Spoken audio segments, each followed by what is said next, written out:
weet hulle sê jy kan nie weer huis toe gaan nie. Ek moes net een laaste keer terugkom. Mevrou, ek weet jy ken my nie van arm af nie, maar hierdie handafdrukke op die voorste trap is myne.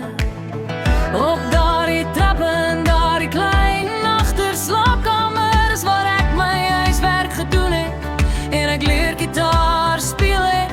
En ek weet jy het nie geweet onder daardie lewendige eikeboom nie, my gunsteling hond is in die erf begrawe. Ek het gedink as ek hierdie plek kon aanraak of dit toe voel, hierdie gebrokenheid binne my sou dalk vernees. Hier buite is dit asof ek iemand anders is.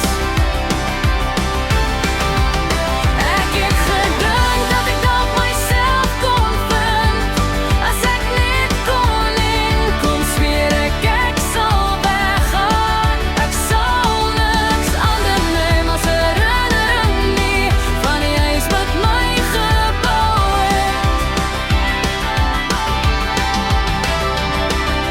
Mama het jarelang prente van huise uitgesny, van weterhuise en tydskrif.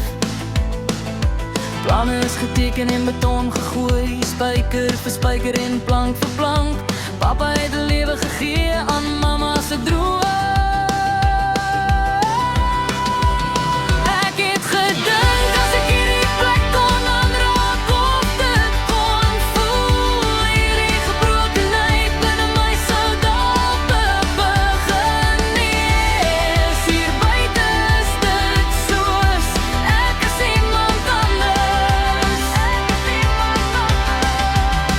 Ek het gedink dat ek dalk myself kon vind, as ek net kon kom sweer ek sal weggaan. Ek sal niks anders neem as herinnering nie van die huis wat my gebou het.